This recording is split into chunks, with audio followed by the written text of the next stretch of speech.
Aku membeli sebuah rumah baru di daerah pegunungan untuk akhirnya bisa menyendiri bersama alam. Tidak ada kebisingan, tidak ada orang, hanya suara angin di puncak pepohonan. Lalu menantuku menelepon dan berkata, orang tuaku akan pindah tinggal bersamamu. Kalau kamu tidak suka, kembalilah ke kota. Aku tidak mengucapkan sepatah kata pun, tetapi aku meninggalkan kejutan untuk mereka yang akan membalikkan hidup mereka. Tetapi sebelum aku melanjutkan, pastikan kamu sudah berlangganan saluran ini dan tulis di kolom komentar, kamu menonton video ini dari daerah mana? Kami senang mengetahui seberapa jauh kisah kami menjangkau. Aku menghabiskan 42 tahun bekerja sebagai kepala perawat di sebuah rumah sakit di Jakarta. 42 tahun double shift, melewatkan liburan keluarga, dan mengorbankan akhir pekan. Setiap sen yang kutabung mengobarkan satu mimpi. Sebuah pondok terpencil jauh di pegunungan, tempat keheningan akan menjadi satu-satunya temanku. Ketika akhirnya aku menandatangani akta tanah kecil itu, pada usia 65 tahun, aku merasa seolah-olah beban 4 dekade telah terangkat dari pundakku. Properti itu sederhana. 2 kamar tidur, ruang tamu dengan perapian batu, tungku, dapur kecil yang ringkas, dan teras yang mengelilingi seluruh bangunan. Tapi bagiku, itu adalah sebuah istana. Selamat, Bu Siti, kata Arman, makelar properti, menyerahkan kunci kepadaku. Anda sekarang secara resmi adalah pemilik 5 hektar kedamaian dan ketenangan. Kunci-kunci itu terasa berat di tanganku, syarat dengan janji. Aku berkendara ke rumah baruku sore itu juga, mengikuti jalan yang semakin menyempit hingga aspal berganti menjadi jalan tanah. Sinyal ponsel berangsur-angsur memudar. Mulai dari 4 bar, lalu 3, 2, 1, sampai menghilang sepenuhnya. Sempurna. Pondok itu muncul setelah belokan, persis seperti di foto, tetapi jauh lebih indah secara langsung. Atap sirap merah, dinding batu, cerobong asap yang kokoh, dan tidak ada apapun selain kehijauan yang intens di sekeliling. Aku memarkir mobil, meletakkan tangan di setir, dan menarik napas dalam-dalam, membiarkan air mata mengalir bebas. Akhirnya, aku di rumah. Beberapa minggu pertama adalah kebahagiaan murni. Aku bangun bersama matahari terbit. Aku minum kopi di teras, memperhatikan burung-burung yang berwarna-warni. Aku berjalan di sekitar properti, mengenali setiap pohon, setiap semak. Di malam hari, aku duduk di dekat perapian dengan buku dan segelas teh herbal sementara keheningan hutan meninabobokanku. Semuanya persis seperti yang kuimpikan, sampai telepon itu datang. Aku harus berkendara 5 kilometer ke satu-satunya tempat di mana ponsel mendapat sinyal, karena perangkat itu berdering saat aku berada di kota terdekat untuk membeli bahan makanan. Itu adalah Rina, putri tunggalku. Bu, syukurlah ibu angkat. Kami punya masalah serius di sini. Sesuatu dalam suaranya membuatku mencengkeram ponsel lebih erat. Ada apa, nak? Orang tua Budi kehilangan rumah mereka. Ada masalah, Bang. Sesuatu tentang tunggakan cicilan. Mereka akan tinggal bersama ibu selama beberapa bulan. Keterkejutan membuatku terdiam sesaat. Budi telah menjadi menantuku selama 15 tahun, seorang pria yang selalu memperlakukanku dengan jarak yang sopan. Orang tuanya, Joko dan Ayu, praktis adalah orang asing bagiku. Rina, ibu membeli rumah ini untuk menyendiri. Ini kecil, hanya punya 2 kamar tidur. Bu, mereka tidak punya tempat lain untuk pergi. Mereka adalah kakek nenek cucu-cucu ibu. Tapi, Budi sudah mengatur kepindahan mereka. Mereka akan tiba minggu depan. Aku mencoba berargumen, menjelaskan bahwa rumah itu secara struktural tidak cocok, bahwa isolasi tidak baik untuk orang tua dengan masalah kesehatan, bahwa aku telah menabung selama puluhan tahun untuk memiliki ruang ini sepenuhnya untuk diriku sendiri. Tetapi setiap keberatan disambut dengan tuduhan keegoisan. Jujur, Bu, aku tidak pernah membayangkan ibu bisa begitu tidak peka. Mereka adalah orang tua Budi. Mereka akan kehilangan martabat jika harus pergi ke panti jompo. Panggilan itu berakhir tiba-tiba, membuatku tercengang. Aku kembali ke pondokku dengan perasaan seperti baru saja dipukul di perut. Mereka bahkan tidak bertanya apakah aku setuju. Itu adalah pemaksaan, bukan permintaan. Aku tidak bisa tidur malam itu. Aku berjalan mengelilingi rumah, menyentuh dinding, melihat beberapa perabotan yang kubeli dengan sangat hati-hati. Setiap perabotan telah dipilih untuk melengkapi mimpiku tentang kedamaian dan kesederhanaan. Dan sekarang, tanpa izinku, orang asing akan menempati ruang ini. Keesokan harinya, aku menerima panggilan lain. Kali ini dari Budi sendiri. Siti, sekadar konfirmasi, orang tuaku akan tiba hari Jumat. Aku akan mengirim barang-barang mereka besok. Suaranya dingin, seolah-olah dia berbicara kepada seorang karyawan, bukan kepada ibu istrinya. Budi, tunggu. Kita perlu membicarakan ini. Aku tidak punya persiapan yang layak untuk. Dengar, Siti, dia memotongku. Jika ibu tidak suka ide ini, ibu bisa kembali ke Jakarta. Apartemen yang ibu jual masih belum menemukan pembeli. Kata-kata itu mengungkapkan segalanya. Itu bukan situasi sementara. Mereka menginginkan rumahku, mimpiku, tempat perlindunganku, dan mereka mengharapkan aku menyerah begitu saja. Ketika aku menutup telepon, sesuatu telah bergeser di dalam diriku. Perawat yang sabar dan suka berdamai yang selalu menjadi diriku memberi jalan kepada seorang wanita yang bersedia berjuang untuk apa yang menjadi haknya. Aku tidak akan meninggalkan mimpiku tanpa perlawanan. Aku mengambil buku catatan dan mulai membuat catatan. Aku tidak akan bertindak berdasarkan dorongan hati atau emosi. Aku akan merencanakan setiap langkah dengan kehati-hatian dan ketepatan yang sama yang telah kucurahkan untuk pasienku selama 4 dekade. Jika mereka menginginkan perang, mereka menantang ahli strategi yang salah. Pertama, aku perlu memahami dengan tepat apa yang sedang terjadi. Mengapa orang tua Budi, yang selalu terlihat stabil secara finansial, tiba-tiba kehilangan rumah mereka? Mengapa putriku, yang selalu menghormati kemandirianku, sekarang menekanku begitu kuat? Ada lebih banyak hal dalam cerita ini daripada yang mereka katakan padaku. Aku berkendara ke kota terdekat, Sedona, dan menetap di kedai kopi kecil dengan Wi-Fi. Dari sana, aku membuat beberapa panggilan dan melakukan penyelidikan. Berbicara dengan mantan tetanggaku di Jakarta, aku menemukan sesuatu yang mengungkapkan.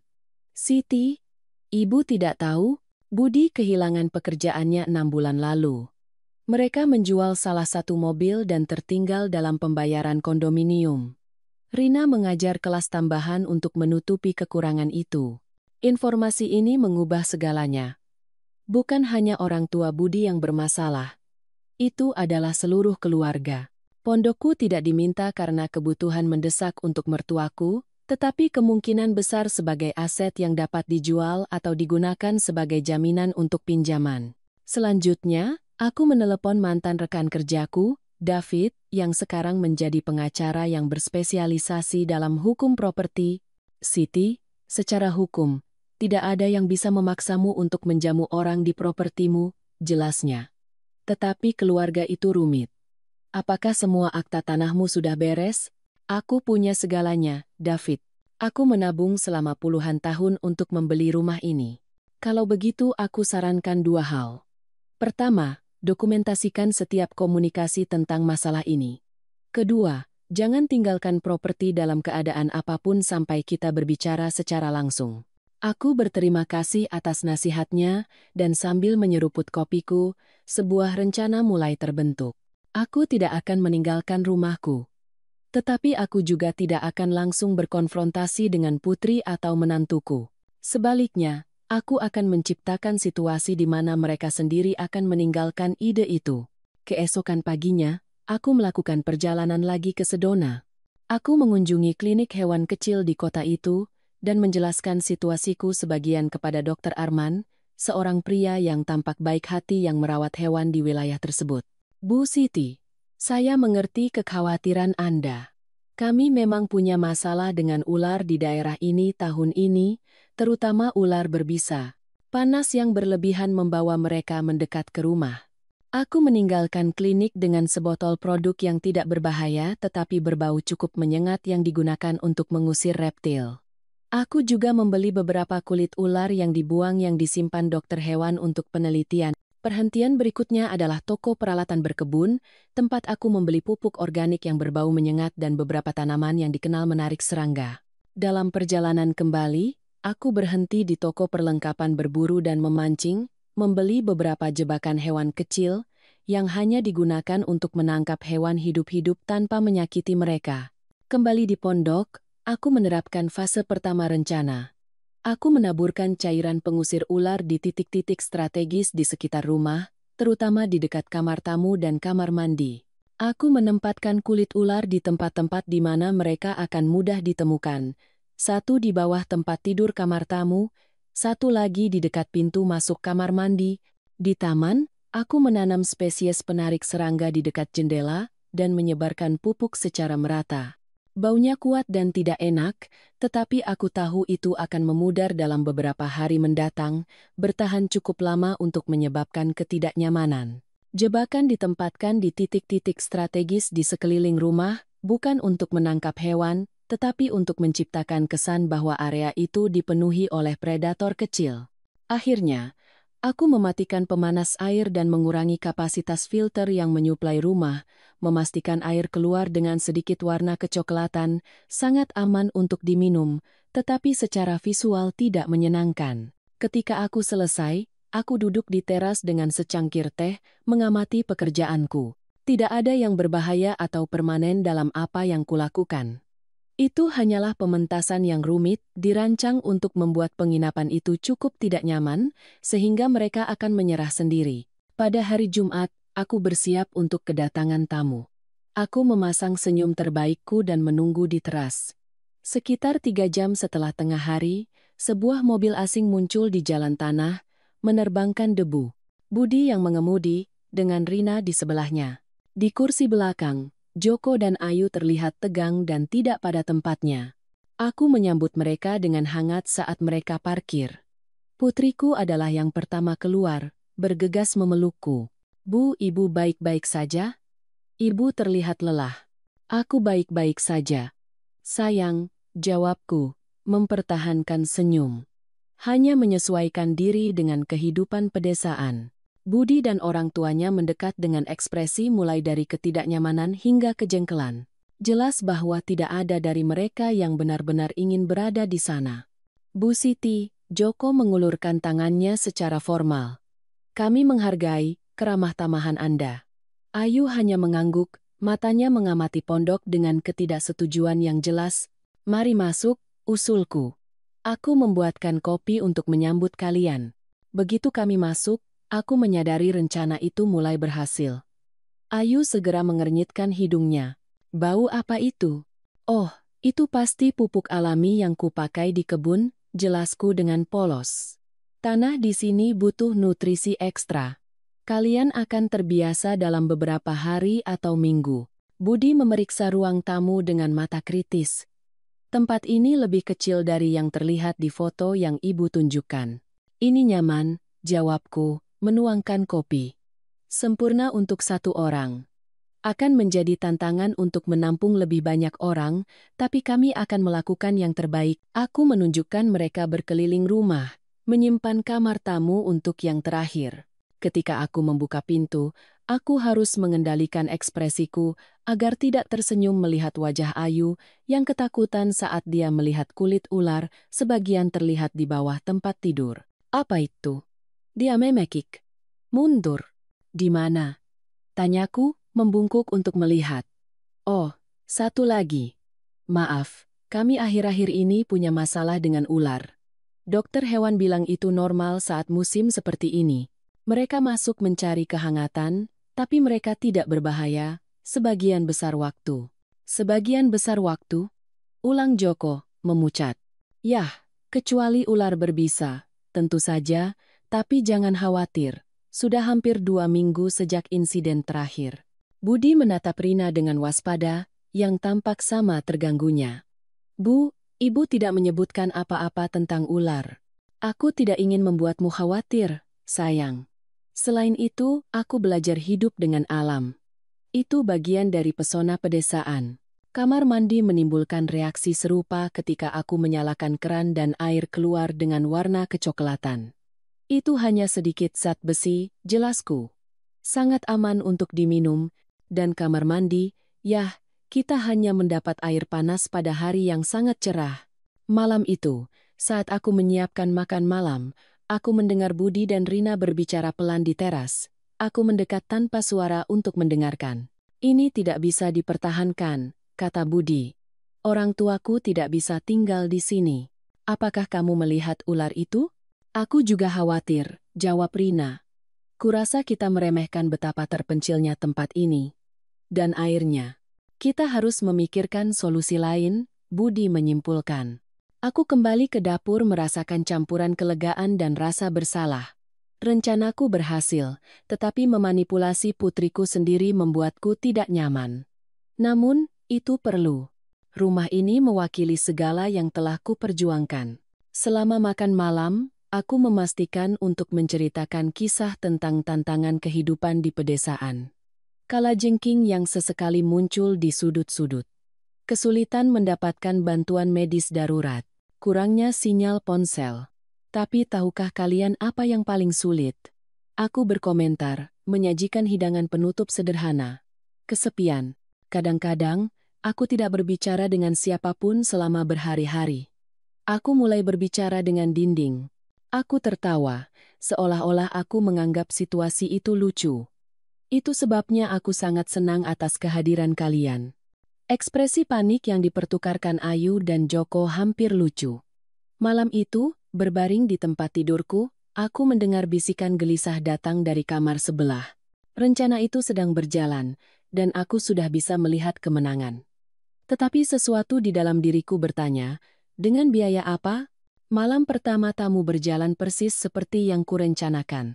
Sekitar 2 jam setelah tengah malam, aku mengaktifkan salah satu jebakan di luar rumah dari jarak jauh, menyebabkan bunyi keras. Kemudian menggunakan senter, aku memproyeksikan bayangan yang terlihat seperti binatang bergerak di dinding luar. Teriakan Ayu menggema di seluruh rumah. Ada sesuatu di luar. Budi, pergi periksa. Aku bangun dengan tenang, mengenakan jubahku, dan menemukan mereka semua di lorong, pucat dan ketakutan. Itu pasti hanya musang, jelasku dengan tenang. Mereka biasanya berkeliaran di malam hari, kadang-kadang naik ke teras, tetapi mereka tidak berbahaya, kecuali jika kalian mengejutkan mereka. Budi, dengan tongkat golf yang dibawanya dalam koper, tampak lebih ketakutan daripada bersedia menghadapi makhluk apapun. Musang, bisiknya. Ibu yakin, atau mungkin babi hutan? Mereka juga umum di sekitar sini. Keesokan paginya, kopi disajikan dalam suasana ketegangan yang nyata. Ayu memiliki lingkaran hitam yang dalam di bawah matanya, dan Joko mengunyah dalam diam, terus-menerus melihat keluar jendela. Tidur nyenyak? Tanyaku dengan polos. Itu. Berbeda, jawab Rina, berusaha bersikap diplomatis.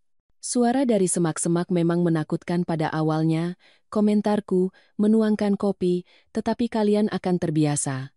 Sekarang, tentang hari ini, aku harus pergi ke kota untuk belanja. Apakah kalian akan baik-baik saja sendirian? Sinyal ponsel hanya berfungsi di puncak bukit, kalau-kalau kalian butuh sesuatu.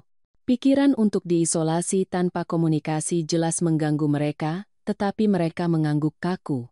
Sebelum pergi, aku memastikan untuk mengunci pintu kamar tidurku, bukan karena tidak percaya, kataku, tetapi karena kebiasaan untuk seseorang yang hidup sendirian. Pada kenyataannya, aku ingin melindungi dokumen penting dan barang-barang pribadiku.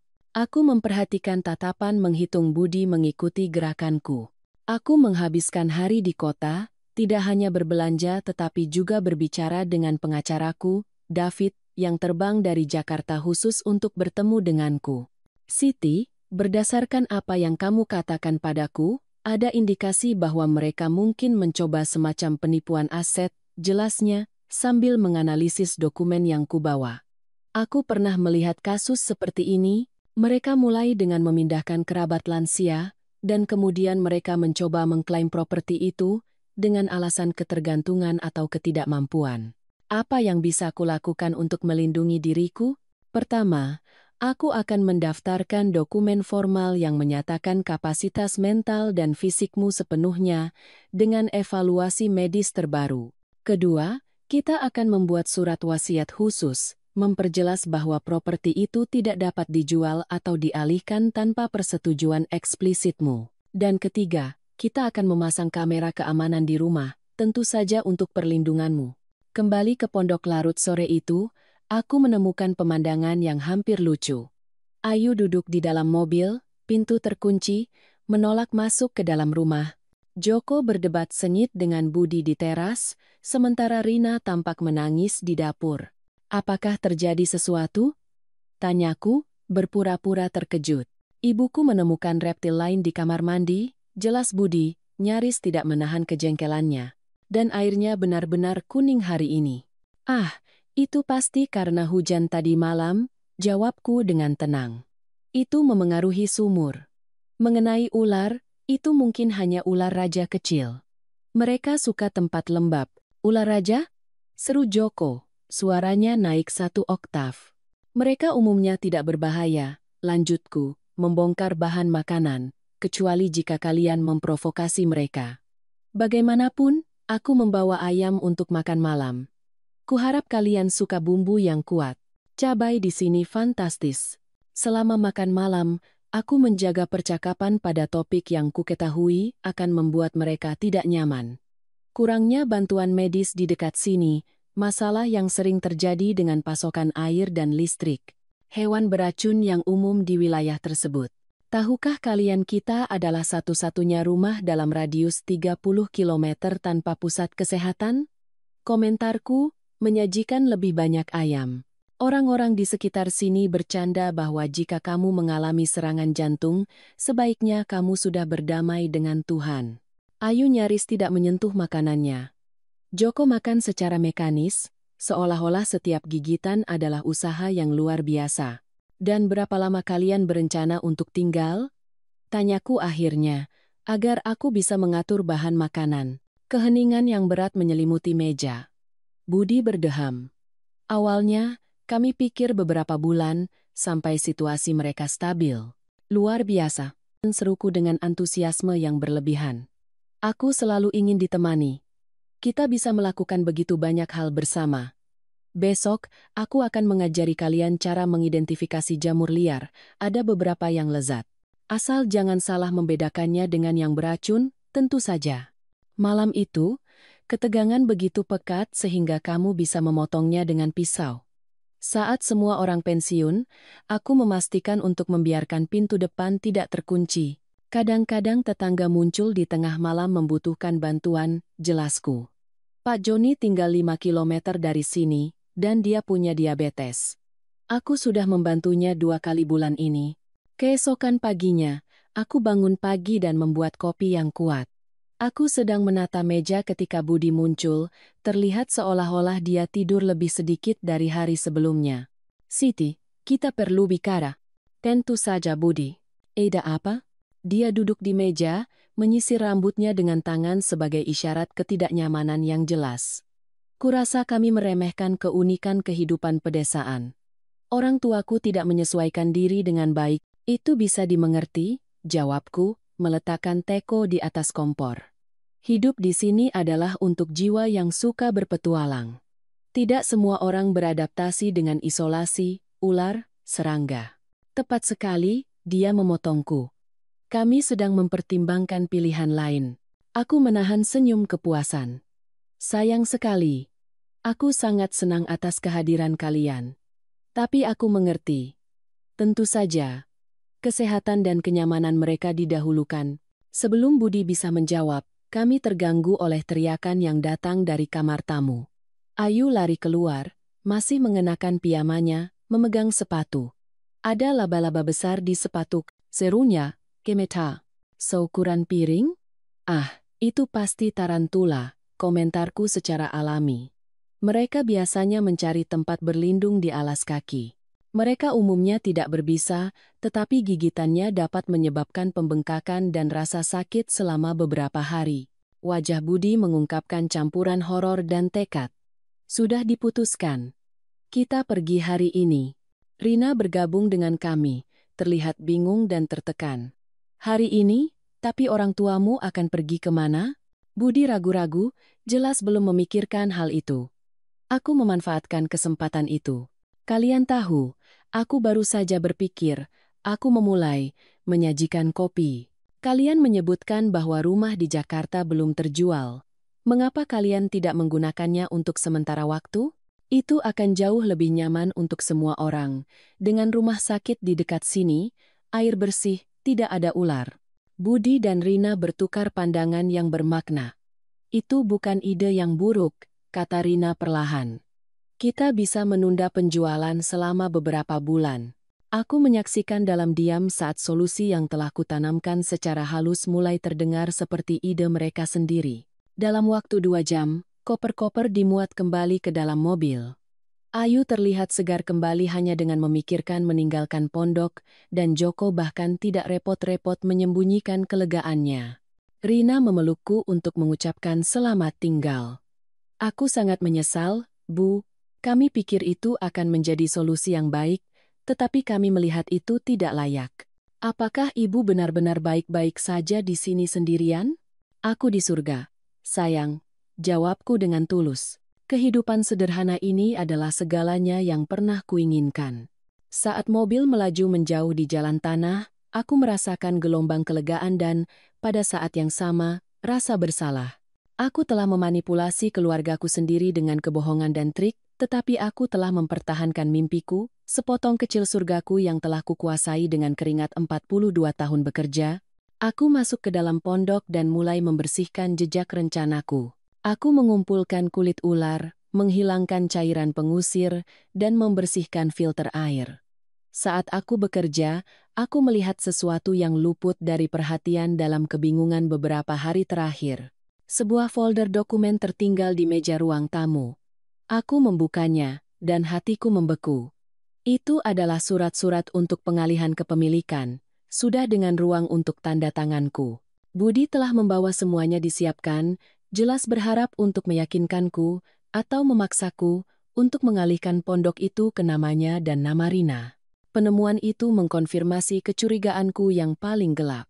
Itu bukan paranoia. Mereka benar-benar berencana untuk mengambil alih rumahku. Kebutuhan orang tua Budi hanyalah alasan untuk mendapat pijakan. Aku duduk di teras dengan dokumen-dokumen itu di pangkuanku, memandang ke pegunungan di kejauhan. Pertempuran telah dimenangkan, tetapi perang baru saja dimulai, dan aku harus bersiap. Selama minggu berikutnya, aku kembali menikmati keheningan dan kedamaian pondokku, tetapi dengan kesadaran tajam bahwa kemenanganku mungkin bersifat sementara. Aku cukup mengenal Budi untuk tahu dia tidak akan menyerah dengan mudah. Surat-surat pengalihan properti yang kutemukan hanyalah permulaan. Aku menjaga kontak harian dengan David, pengacaraku, yang bekerja untuk memperkuat posisiku secara hukum. Aku menyewa seorang penyelidik swasta. Dia memberitahuku selama salah satu panggilan kami. Kami perlu memahami situasi keuangan Budi yang sebenarnya dan langkah-langkah lain apa yang mungkin dia lakukan. Aku setuju dengan tindakan itu, meskipun aku merasakan sakit hati karena telah mencapai titik ini. Aku tidak pernah membayangkan pensiunku yang tenang akan melibatkan penyelidikan menantuku sendiri. Pada hari Rabu pagi, aku menerima telepon tak terduga dari Rina. Bu, aku perlu bicara dengan ibu secara langsung. Bisakah aku datang besok? Sesuatu dalam suaranya membuatku waspada.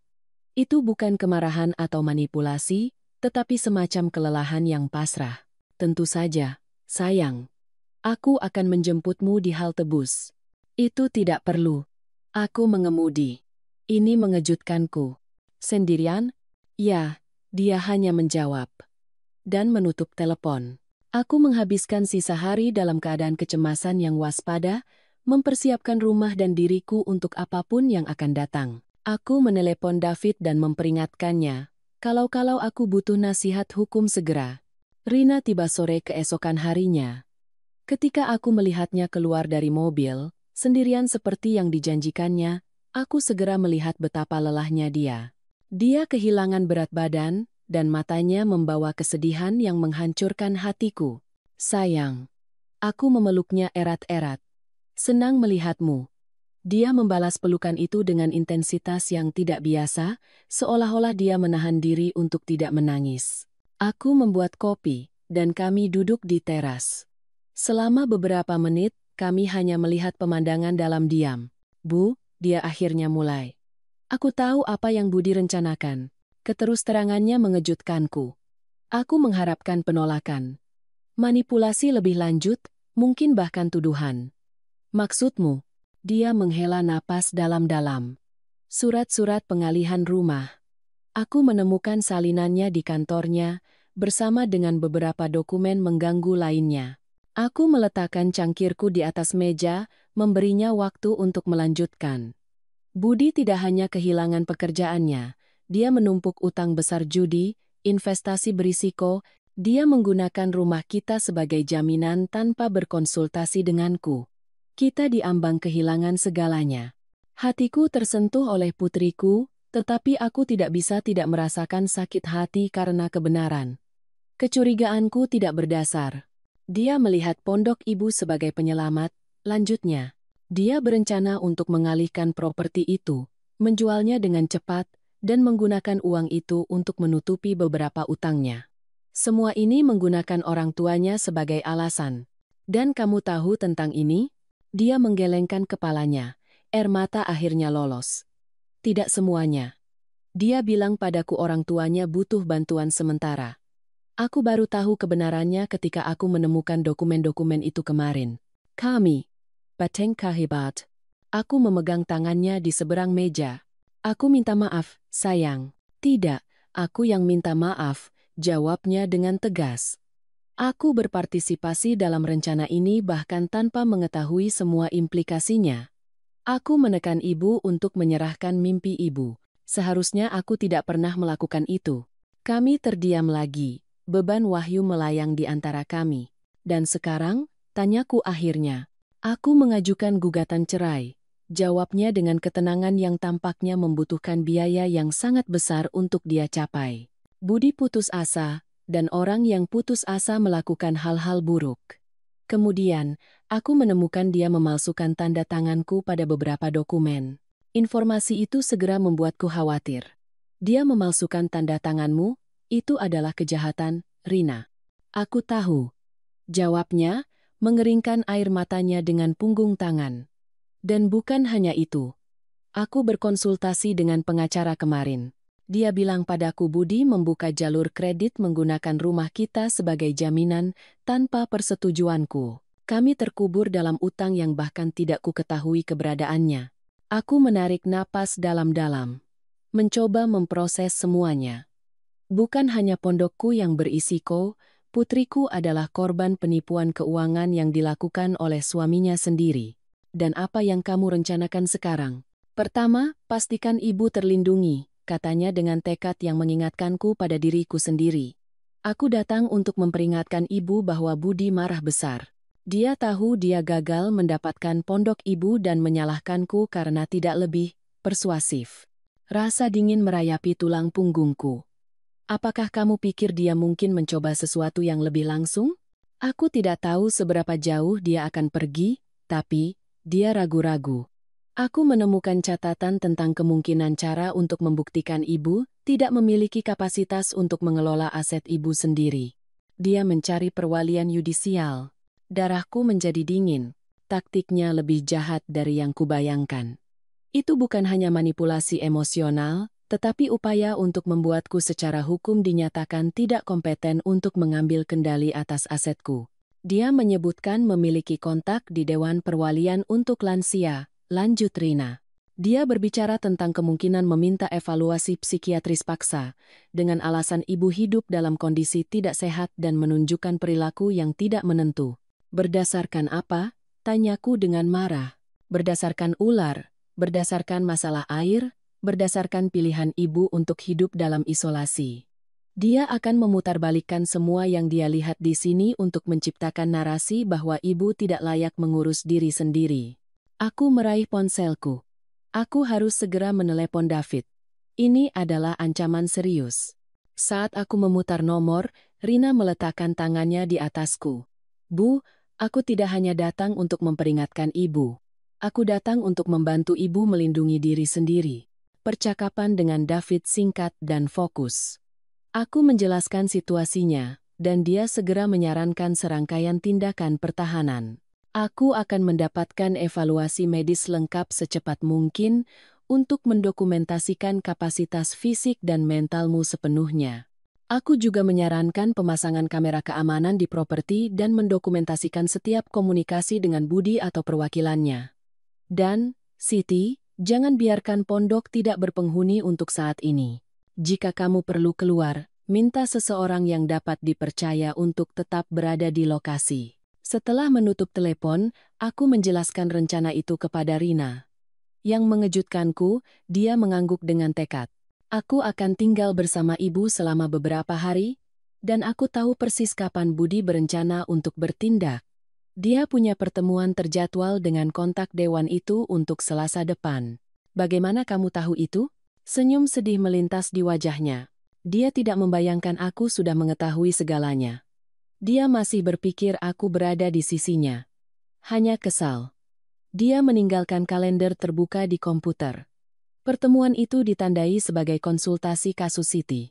Aku menghabiskan hari-hari berikutnya dalam keadaan waspada yang konstan, bergantian antara mempersiapkan pertahanan hukum dengan David, dan mencoba memberikan sedikit kenyamanan emosional kepada putriku. Rina berayun di antara saat-saat tekad yang kuat dan periode kesedihan yang mendalam, memproses pengkhianatan yang dideritanya.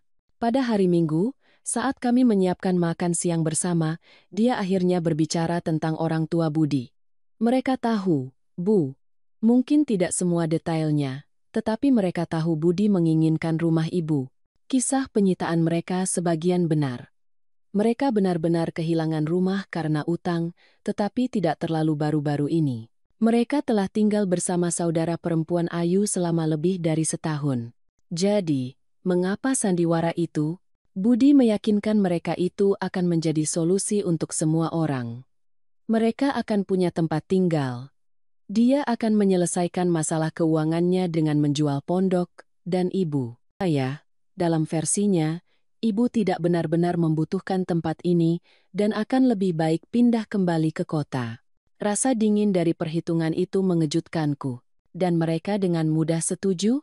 Ketika menyangkut uang, keluarga Budi selalu pragmatis. Dia memilih kata itu dengan hati-hati. Kurasa mereka datang untuk mendirikan tempat tinggal. Mereka akan tinggal cukup lama agar ibu merasa tidak nyaman dan menyerah, dan kemudian Budi akan menjual properti itu, memberi mereka bagian kecil. Dan kamu, Rina? Di mana kamu cocok dalam rencana itu? Dia menunduk. Dia meyakinkanku bahwa ibu keras kepala mengisolasi diri di sini, bahwa itu berbahaya bagi wanita seusia ibu untuk hidup sendirian begitu jauh dari segalanya. Dia bilang pondok itu bisa menjadi rumah pedesaan kita, dan ibu akan tinggal bersama kami di Jakarta, tempat ibu seharusnya berada. Hatiku sakit karena manipulasi yang diderita putriku. Budi tahu titik lemahnya kekhawatiran akan keselamatanku, keinginan untuk dekat denganku dan telah mengeksploitasinya untuk tujuannya sendiri. Pada hari Selasa pagi, kami menerima kunjungan dari David, ditemani oleh seorang dokter geriatri dan seorang psikolog, keduanya dengan kredensial yang sempurna. Aku menjalani evaluasi lengkap, mendokumentasikan kesehatan fisik dan mentalku. Laporan itu jelas.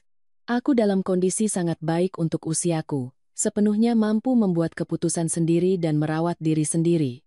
Aku juga merekomendasikan kita membuat video, usul David, setelah kesimpulan ujian. Pernyataan darimu, menjelaskan situasimu, pilihan sadarmu, dan alasan mengapa kamu memilih untuk tinggal di sini. Kami merekam kesaksian di teras, dengan pegunungan sebagai latar belakang. Aku berbicara dengan jelas tentang karierku sebagai perawat, mimpi pensiunku, perencanaan keuangan hati-hati yang telah kulakukan, dan bagaimana kehidupan di pondok mewakili segala yang pernah kuinginkan. Ini bukan keputusan impulsif atau iseng, kataku kepada kamera. Ini adalah hasil dari 4 dekade kerja keras dan perencanaan yang cermat. Aku sepenuhnya menyadari tantangan hidup di daerah pedesaan, dan aku telah mengambil semua tindakan pencegahan yang diperlukan untuk memastikan keselamatan dan kesejahteraanku. Saat aku berbicara, Aku memperhatikan Rina menonton dengan ekspresi yang kompleks. Kebanggaan bercampur dengan kesedihan yang mendalam. Aku menyadari dia melihat, mungkin untuk pertama kalinya, sejauh mana otonomi dan tekadku. Pada sore hari, David pergi, membawa semua dokumentasi yang diperlukan untuk membangun pertahanan kami. Beberapa saat setelah kepergiannya, telepon berdering. Itu Budi. Siti, kita perlu bicara. Suaranya terdengar terkontrol, tetapi dengan ancaman yang mendasar. Aku khawatir tentang ibu, hidup sendirian di sudut dunia itu. Aku tidak sendirian, Budi. Rina bersamaku. Keheningan sesaat. Rina bersamamu? Sejak kapan? Selama beberapa hari. Kami bersenang-senang bersama. Aku mendengar napasnya berubah, kemarahannya nyaris tidak tertahan. Berikan padanya, tolong. Aku menyerahkan telepon kepada putriku, yang menyalakannya dengan speakerphone. Rina, apa yang kamu lakukan di sana? Kita perlu bicara tentang perceraian dan... Tidak ada yang perlu dibicarakan, Budi, dia memotongnya dengan ketegasan yang membuatku bangga. Aku sudah membuat keputusan, dan aku mengetahui tentang rencana-rencanamu untuk ibuku. Rencana apa? Apa yang kamu bicarakan? Surat-surat pengalihan properti. Konsultasi yang dijadwalkan hari ini dengan temanmu dari Dewan Perwalian. Upaya untuk membuat ibuku dinyatakan tidak kompeten. Keheningan lain, lebih lama. Kamu tidak mengerti. Dia akhirnya berkata, suaranya sekarang jelas gelisah. Kita diambang kehancuran. Aku butuh solusi. Utangmu bukan masalah ibuku, jawab Rina dengan tegas, atau masalahku. Kami akan menyelesaikan ini secara hukum, melalui perceraian. Kamu tidak bisa melakukan ini padaku. Aku sudah melakukannya. Dan satu hal lagi, Budi.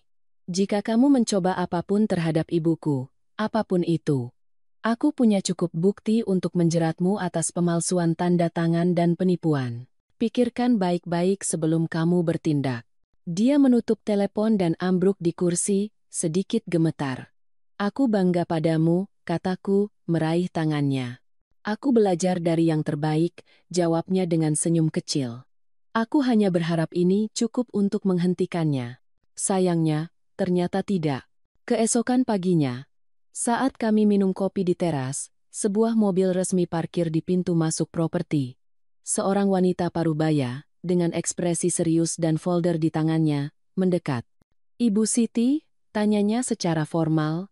Saya Vanessa, seorang pekerja sosial dari Dewan Lansia Daerah. Kami menerima keluhan tentang situasi Anda, dan saya datang untuk melakukan evaluasi.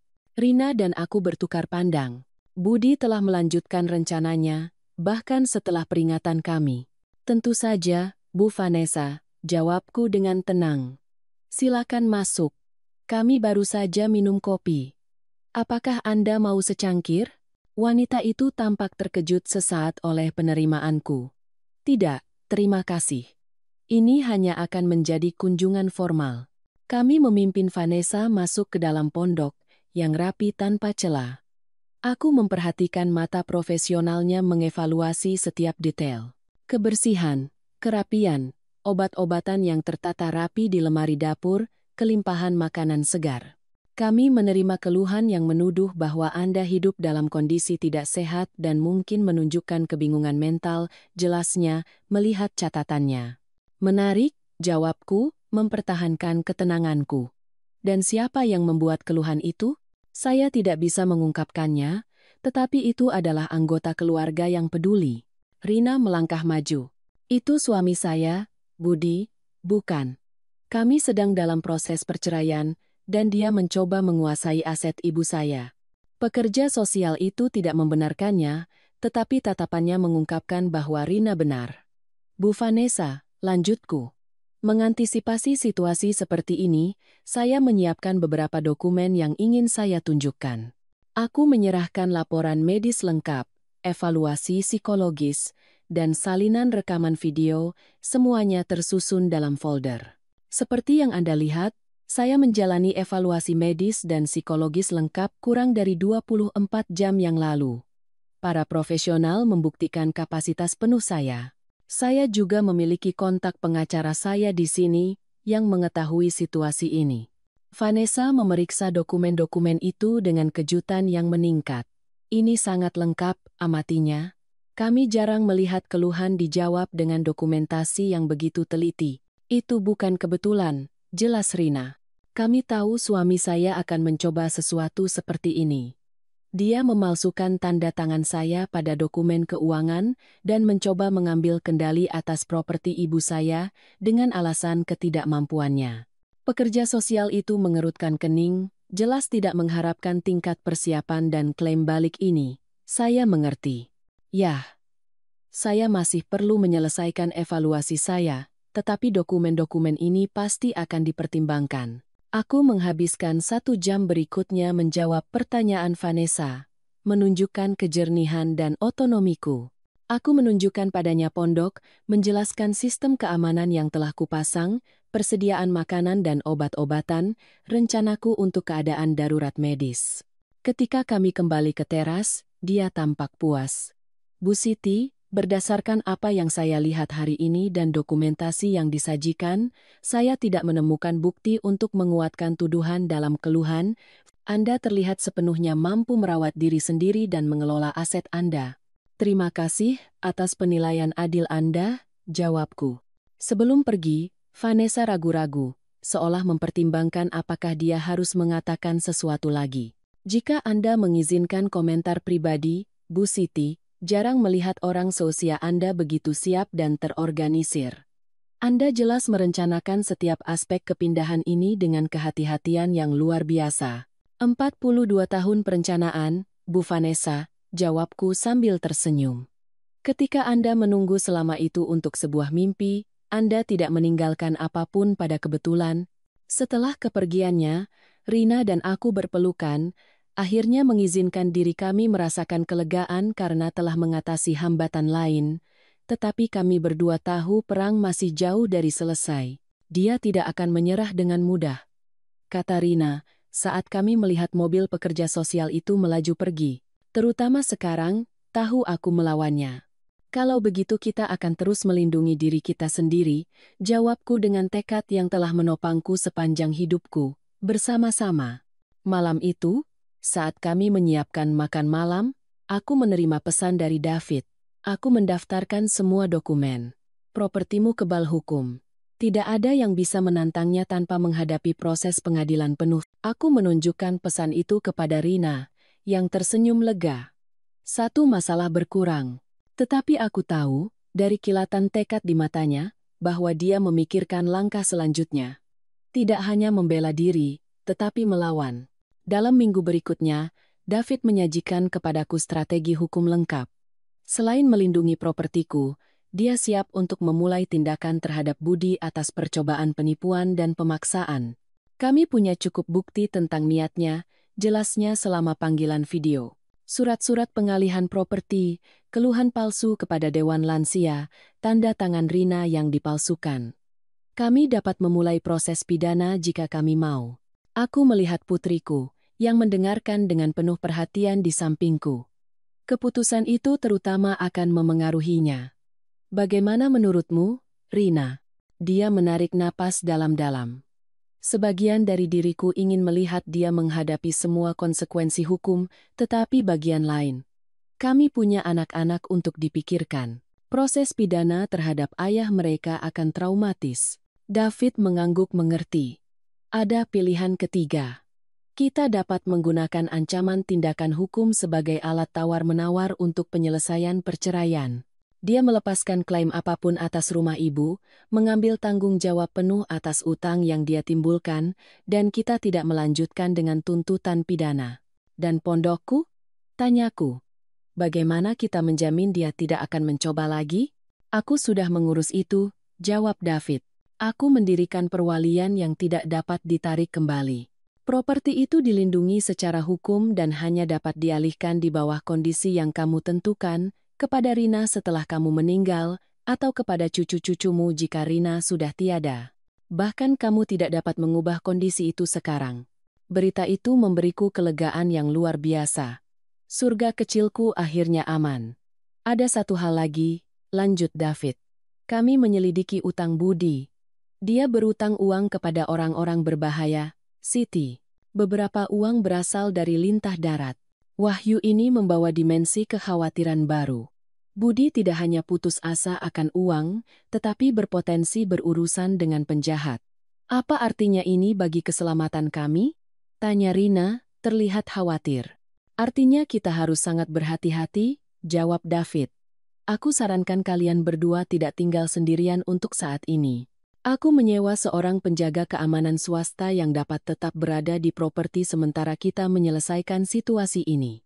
Awalnya, aku menolak ide memiliki orang asing di tempat perlindunganku, tetapi keselamatan Rina adalah prioritas. Aku menerima rekomendasi David. Arman, penjaga keamanan, tiba keesokan harinya. Seorang pria parubaya, bijaksana dan profesional, mantan polisi dengan pengalaman perlindungan pribadi. Dia menetap di kamar kecil yang terhubung ke garasi, hampir tidak terlihat kecuali kehadirannya yang meyakinkan. Saya tidak akan mengganggu rutinitas Anda, Bu Siti, dia meyakinkanku. Saya hanya di sini sebagai tindakan pencegahan. Kehadirannya terbukti providensial hanya 3 hari kemudian. Hampir tengah malam ketika alarm senyap di properti berbunyi. Arman diam-diam membangunkan kami. Kami memiliki gerakan di perimeter selatan, dia memberitahu kami dengan suara rendah. 2 orang. Mereka tampaknya mengintai rumah. Jantungku berdebar kencang. Budi? Saya tidak bisa mengidentifikasinya. Tetap di kamar. Kunci pintunya. Saya sudah memberitahu polisi setempat. Arman menghilang tanpa suara, bergerak seperti bayangan untuk memeriksa situasi. Rina dan aku tinggal di kamarku, pintu terkunci, mendengarkan dengan saksama. Setelah apa yang terasa seperti keabadian, kami mendengar suara-suara gelisah, diikuti oleh suara mobil melaju kencang. Beberapa menit kemudian, Arman kembali. Itu 2 pria, jelasnya. Itu bukan Budi.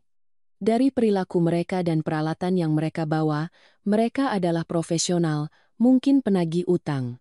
Ya Tuhan, bisik Rina. Apakah mereka datang ke sini untuk dia? Kemungkinan besar mereka datang untuk menilai properti itu, jawab Arman. Orang-orang seperti itu biasanya menyelidiki semua aset potensial sebelum melakukan pendekatan langsung. Polisi tiba setengah jam kemudian, mendokumentasikan insiden itu, dan menyisir area itu. Mereka tidak menemukan siapapun, tetapi mereka memperkuat keamanan di jalan-jalan terdekat selama sisa malam itu. Aku tidak bisa tidur. Duduk di dapur bersama Rina, kami berdua minum teh untuk menenangkan saraf kami. Aku merenungkan bagaimana tempat perlindunganku yang damai telah berubah menjadi zona perang. Ini sudah terlalu jauh, kataku akhirnya. Budi mempertaruhkan tidak hanya harta milikku, tetapi keselamatan fisik kami. Rina mengangguk, wajahnya pucat dalam cahaya redup. Kita perlu menyelesaikan ini secara definitif, Bu. Kita tidak bisa hidup dalam ketakutan. Keesokan paginya, David diberitahu tentang insiden itu dan segera mengintensifkan upayanya. Aku akan menghubungi Budi hari ini, dia menyatakan. Dia perlu memahami keseriusan situasi. Sementara kami menunggu berita, Rina dan aku mencoba mempertahankan kenormalan, melanjutkan rutinitas harian kami di bawah pengawasan Arman yang bijaksana. Ketegangan terasa, tetapi aku menolak untuk diusir dari rumahku sendiri oleh rasa takut. Pada hari ketiga setelah insiden itu, David membawakan kami berita yang mengejutkan. Budi menerima semua persyaratan, dia mengumumkan selama panggilan video harian kami, tidak ada keberatan, tidak ada klaim tambahan. Dia akan menanggung semua utang, melepaskan hak apapun atas rumah di Jakarta, dan berkomitmen untuk tidak pernah lagi ikut campur dalam hal-hal yang berkaitan dengan properti Siti. Mengapa perubahan mendadak? Tanya Rina curiga. Rupanya, dia punya pertemuan dengan krediturnya, jelas David. Aku tidak punya detail, tetapi dari apa yang kupahami, itu cukup persuasif untuk membuatnya mencari solusi segera. Aku bertukar pandang dengan Rina. Kami berdua tahu apa yang mungkin dimaksud dengan persuasif ketika menyangkut lintah darat. Apakah dia baik-baik saja secara fisik? Tanyaku. Mengejutkan diriku sendiri dengan kekhawatiran itu. Ya, sejauh yang ku tahu. Takut. tetapi tidak terluka, dan jauh lebih kooperatif. Surat-surat penyelesaian ditandatangani 2 hari kemudian. Budi muncul di kantor David di Jakarta, sementara Rina dan aku menandatangani bagian kami di kota terdekat. Tidak ada kontak langsung, yang merupakan kelegaan. Dengan perjanjian diselesaikan, aku merasakan beban besar terangkat dari pundakku. Pondokku aman. Rina dilindungi secara hukum. Utang akan menjadi tanggung jawab eksklusif Budi. Setelah seminggu tanpa insiden, Arman menganggap aman untuk mengakhiri pengawasannya, meskipun dia memasang sistem keamanan yang diperkuat sebelum pergi. Properti ini terlindungi dengan baik sekarang, Bu Siti, dia meyakinkanku. Kamera, sensor gerak, koneksi langsung ke polisi setempat. Anda akan aman. Aku dengan tulus berterima kasih padanya atas perlindungannya, merasa bahwa aku telah mendapatkan tidak hanya seorang penjaga keamanan tetapi seorang teman. Dengan situasi hukum diselesaikan dan keamanan ditetapkan, Rina dan aku akhirnya punya waktu untuk merenungkan masa depan. Dia telah mengambil cuti dari sekolah tempat dia mengajar di Jakarta, tetapi periode itu akan berakhir. Apa yang kamu rencanakan sekarang, sayang? Tanyaku suatu malam saat kami berbagi sebotol teh herbal di teras. Dia merenungkan bintang-bintang sejenak sebelum menjawab. Aku tidak ingin kembali ke Jakarta. Ada terlalu banyak kenangan menyakitkan di sana. Dan anak-anak butuh stabilitas. Aku sudah berpikir untuk mencari posisi di sekolah lokal. Ide memiliki putri dan cucu-cucuku di dekatku memenuhi hatiku dengan sukacita, tetapi aku mencoba menahan antusiasmeku. Apakah kamu yakin? Itu perubahan besar. Dan bagaimana dengan anak-anak? Bagaimana perasaan mereka? Mereka suka datang ke sini. Mereka selalu meminta untuk menghabiskan lebih banyak waktu di rumah nenek, dia tersenyum. Dan jujur, Bu, setelah semua ini, aku menyadari betapa berharganya memiliki ibu dekat, bukan sebagai ketergantungan, tetapi sebagai kemitraan. Malam itu, kami merencanakan transisi. Rina akan menjual rumah di Jakarta segera setelah perceraian diselesaikan. Dengan uang itu, dia akan membeli rumah kecil di kota terdekat dengan pondokku. Anak-anak akan bersekolah di sekolah lokal, dan dia akan mencari posisi mengajar. Itu tidak akan menjadi kehidupan yang sama yang kami miliki, dia mengakui. Tapi mungkin itu akan lebih baik. 2 minggu kemudian, kami menerima kunjungan dari cucu-cucuku, Leah dan Bri, 12 dan 9 tahun. Budi telah setuju untuk membiarkan mereka menghabiskan akhir pekan bersama kami, sebuah ujian kecil untuk kenyataan baru yang kami bangun. Melihat mereka berlarian di sekitar properti, menjelajahi hutan, memberi makan burung-burung yang mengunjungi tempat makanku, membawa sukacita yang tidak kurasakan selama berbulan-bulan. Tawa mereka bergema di lembah, menyembuhkan sesuatu yang dalam di dalam diriku. Pada Sabtu malam, duduk di sekitar lubang api yang telah kusiapkan di halaman belakang, Bri menyandarkan kepalanya di bahuku. Nenek, ketika kita pindah lebih dekat, apakah nenek akan mengajari kita cara membuat roti seperti hari ini? Tentu saja, sayang, jawabku, merasakan air mata terbentuk, dan banyak hal lain. Bri, ibu bilang masih belum pasti kita pindah, koreksi Leah, selalu yang lebih hati-hati dari keduanya. Tapi aku mau, seru Bri. Di kota, kita tidak bisa punya anjing di apartemen. Di sini, kita bisa punya anjing, ayam, bahkan kuda poni. Rina tertawa, bertukar pandang denganku. Mari pelan-pelan nak. Pertama rumah, lalu kita akan membahas kebun binatang mini. Pada saat itu, melihat keluargaku berkumpul di sekitar api, di bawah langit berbintang yang hanya bisa ditawarkan oleh pedesaan, aku merasakan kepastian yang mendalam. Semua penderitaan, semua perjuangan, telah sepadan. Mimpiku tentang pensiun yang tenang telah terancam, tetapi aku muncul dari pertempuran dengan sesuatu yang bahkan lebih berharga. Bukan hanya pondok, tetapi janji kehidupan yang dibagi dengan putri dan cucu-cucuku. Warisan kekuatan, tekad, dan cinta yang akan bertahan lama setelah aku tiada. Keesokan harinya, saat aku melambaikan tangan perpisahan kepada mobil yang membawa cucu-cucuku kembali ke kota, aku membuat janji diam-diam pada diriku sendiri. Properti ini, Ditaklukkan dengan begitu banyak pengorbanan dan dipertahankan dengan tekad seperti itu, akan menjadi tempat perlindungan yang aman yang layak didapatkan keluargaku, dan tidak ada yang akan mengambilnya dari kami lagi. Musim berganti, membawa ritme baru dalam hidup kami. Musim gugur tiba dengan sore hari emas dan malam yang sejuk, sempurna untuk duduk di teras dengan selimut di lututku, menonton daun menari tertiup angin.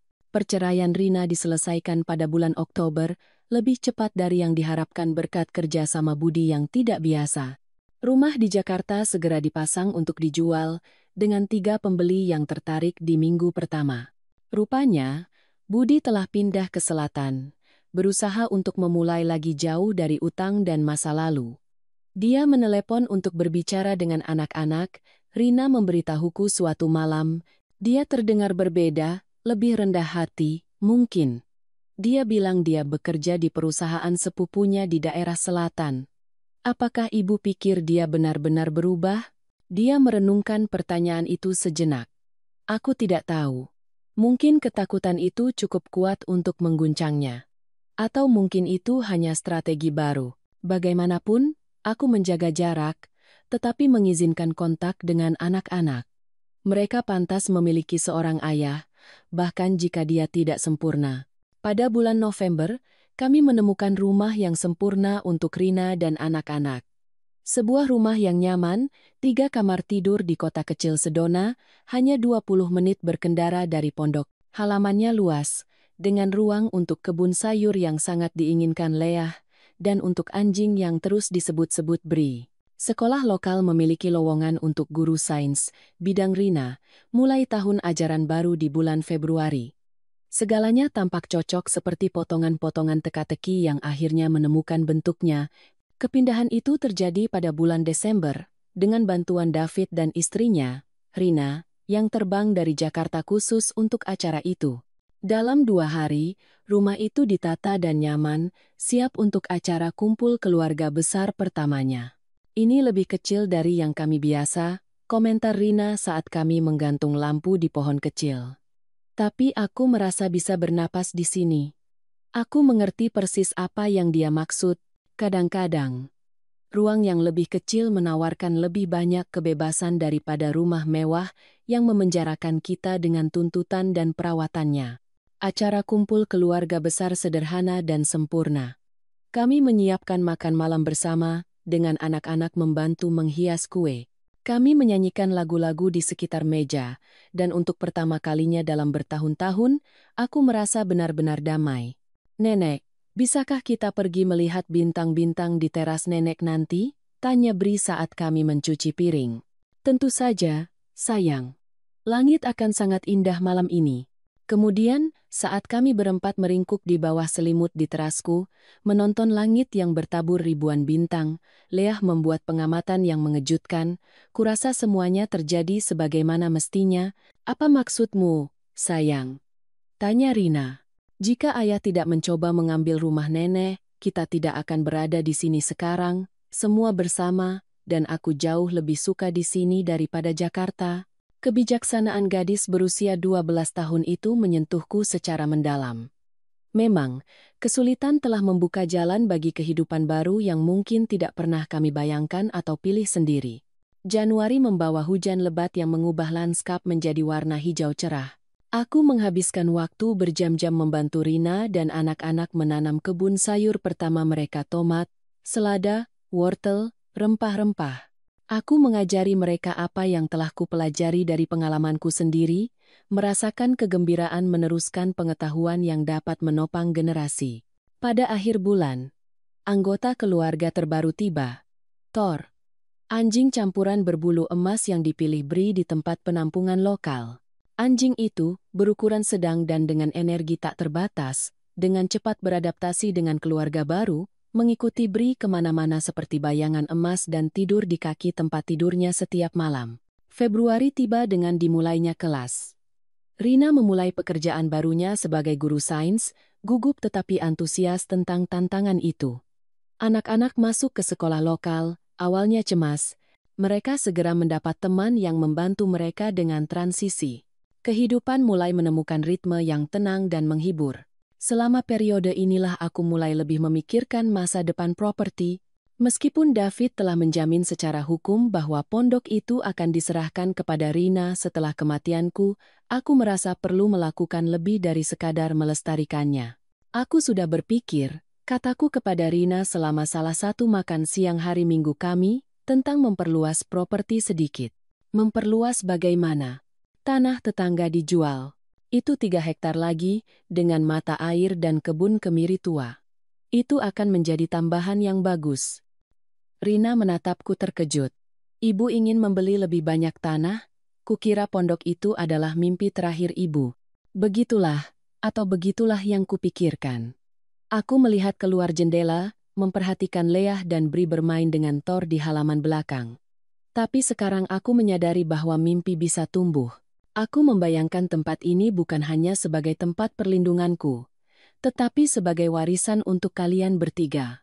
Tempat di mana anak-anak bisa tumbuh terhubung dengan alam, tempat mereka bisa membawa anak-anak mereka sendiri suatu hari nanti. Aku tidak tahu apakah kita memiliki sarana keuangan untuk memperluas saat ini, jawab Rina dengan hati-hati. Kami masih baru menetap. Aku punya, jawabku dengan sederhana. Aku menabung lebih lama dari yang kubutuhkan untuk pondok. Aku punya cadangan yang cukup besar. Minggu berikutnya, kami mengunjungi tanah itu bersama-sama.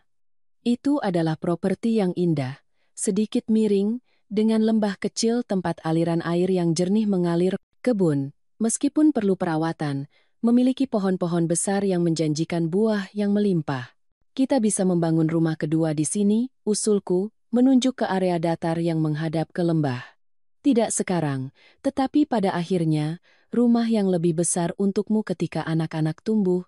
Kita bisa menghubungkan properti dengan jalan setapak. Aku melihat mata Rina berbinar saat dia membayangkan kemungkinan-kemungkinan. Mimpi itu mulai tumbuh di dalam dirinya juga. Kami membeli tanah itu pada akhir Februari, investasi di masa depan yang mewakili lebih dari sekadar hektar tanah. Itu adalah komitmen pada kehidupan yang kami bangun, sebuah pernyataan bahwa kami telah memilih jalan ini tidak hanya sebagai tempat perlindungan sementara, tetapi sebagai kenyataan baru kami. Pada bulan Maret, aku menerima surat tak terduga. Amplop itu memiliki kop surat dari firma hukum selatan, dan sejenak, aku merasakan jantungku berdebar kencang dengan kekhawatiran bahwa Budi mencoba taktik hukum baru. Tetapi isinya benar-benar mengejutkan. Itu adalah surat pribadi dari Budi, bukan dokumen hukum, tulisan tangan di atas kertas biasa, bukan kop surat firma. Ibu Siti. Aku tahu ibu pasti terkejut menerima surat ini, bahkan mungkin khawatir. Aku ingin meyakinkan ibu bahwa tidak ada ancaman atau strategi di sini, hanya perasaan yang perlu diungkapkan. Aku tidak punya pembenaran atas perilakuku. Apa yang kulakukan tidak bisa dimaafkan. Aku mencoba mengambil sesuatu yang berarti segalanya bagi ibu, sesuatu yang ibu taklukkan dengan kerja keras selama puluhan tahun, sementara aku mencari solusi mudah untuk masalah yang kubuat dengan tanganku sendiri. Beberapa bulan terakhir telah memaksaku untuk menghadapi kebenaran yang menyakitkan tentang diriku sendiri. Orang yang menjadi diriku bukanlah seseorang yang kubanggakan. Aku bukan ayah yang pantas didapatkan putri-putriku, atau pria yang pernah kujanjikan untuk menjadi. Aku sedang menjalani terapi sekarang. Aku bekerja di posisi sederhana tetapi jujur di perusahaan sepupuku. Aku secara bertahap melunasi utangku, hidup sederhana. Aku tidak mengharapkan pengampunan, bukan dari ibu, atau dari Rina. Aku hanya ingin ibu tahu bahwa aku akhirnya mengerti nilai dari apa yang kucoba curi. Bukan hanya properti, tetapi mimpi, pencapaian hidup, simbol martabat dan kemandirian. Aku berharap ibu menemukan semua kedamaian dan kebahagiaan yang pantas ibu dapatkan di pondok ibu, dan aku berterima kasih kepada ibu, aneh kedengarannya, karena telah berjuang dengan tekad seperti itu. Kekuatan ibu menunjukkan kepadaku jenis karakter yang kuharap suatu hari nanti bisa kukembangkan. Hormat saya, Budi. Aku membaca ulang surat itu beberapa kali, mencari manipulasi atau kepalsuan di antara baris-baris, tetapi waktu mengajarkanku untuk mengenali ketulusan, dan sesuatu dalam kata-kata itu terdengar benar. Aku menunjukkan surat itu kepada Rina malam itu. Dia membacanya dalam diam, Emosi melintas di wajahnya seperti awan pada hari yang berangin. Apakah kamu percaya padanya? Tanyaku akhirnya. Aku tidak tahu, jawabnya jujur. Mungkin. Anak-anak bilang dia terdengar berbeda pada panggilan mingguan. Lebih hadir, lebih tertarik pada kehidupan nyata mereka, tidak hanya mengajukan pertanyaan dangkal. Orang bisa berubah, komentarku. Terutama ketika mereka menghadapi konsekuensi dari tindakan mereka. Mungkin, Rina mengangguk. Tetapi kepercayaan, setelah rusak, sulit dibangun kembali. Meskipun tidak mustahil, jawabku dengan lembut. Hanya sangat sulit, dan itu diperoleh perlahan, dengan tindakan yang konsisten dari waktu ke waktu. Kehidupan melanjutkan jalannya, dengan sukacita kecil dan tantangan kehidupan sehari-hari secara bertahap menggantikan drama besar bulan-bulan sebelumnya. Kami menanam pohon buah di tanah baru. Kami membangun jalan setapak yang menghubungkan kedua properti. Dan aku mulai mengajari anak-anak nama-nama tanaman asli dan khasiatnya. Suatu sore di bulan Mei, saat kami memanen kemiri di kebun yang baru dibeli, Bri membuat pengamatan yang menyentuh hatiku secara mendalam. "Nenek, tahukah nenek pohon tertua memberikan buah terbaik?" Tanyanya. Wajah dan tangannya ungu karena jus buah. "Itu benar," kataku. "Pohon-pohon ini berusia setidaknya 60 tahun, mungkin lebih. Sama seperti nenek," serunya dengan polos. "Nenek juga menjadi lebih baik seiring bertambahnya usia." "Kenapa begitu, sayang?" Ibu bilang nenek selalu hebat, tetapi sebelumnya nenek lebih pendiam, selalu melakukan apa yang orang lain inginkan. Sekarang nenek kuat dan bertekad, seperti pohon besar yang tidak ada yang bisa menebangnya. Aku menatap Rina, yang tersenyum malu-malu. "Anak-anak dan mulut jujur mereka," komentarnya.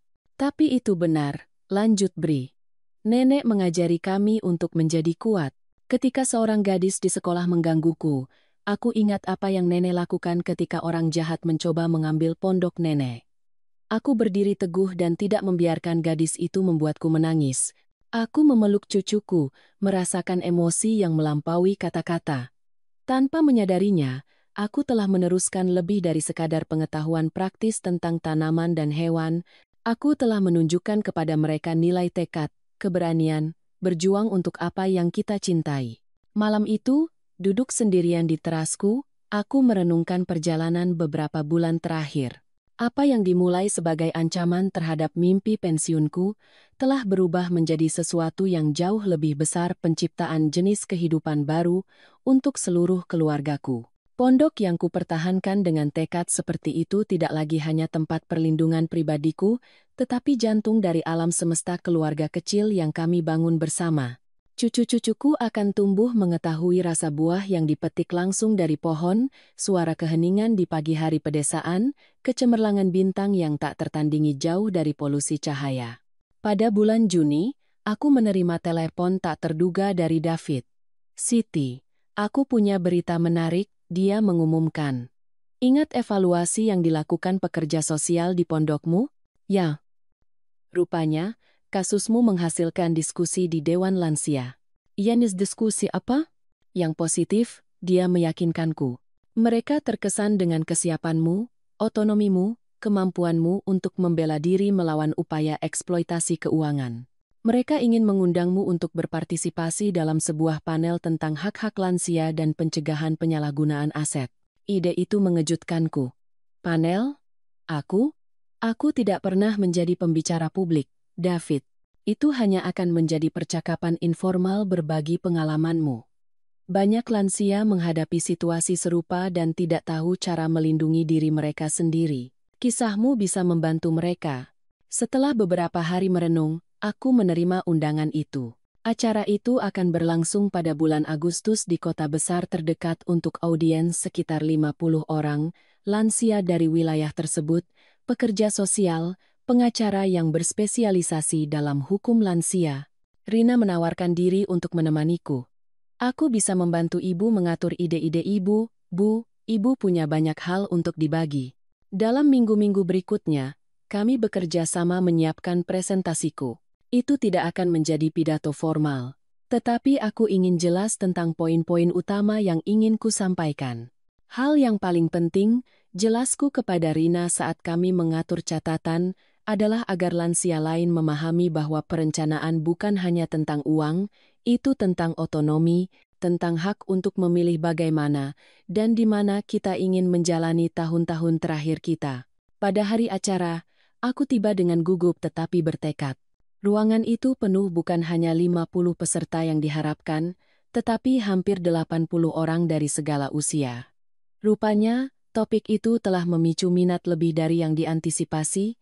Ketika tiba giliranku untuk berbicara, aku melihat ke audiens dan melihat wajah-wajah yang mencerminkan pengalamanku sendiri.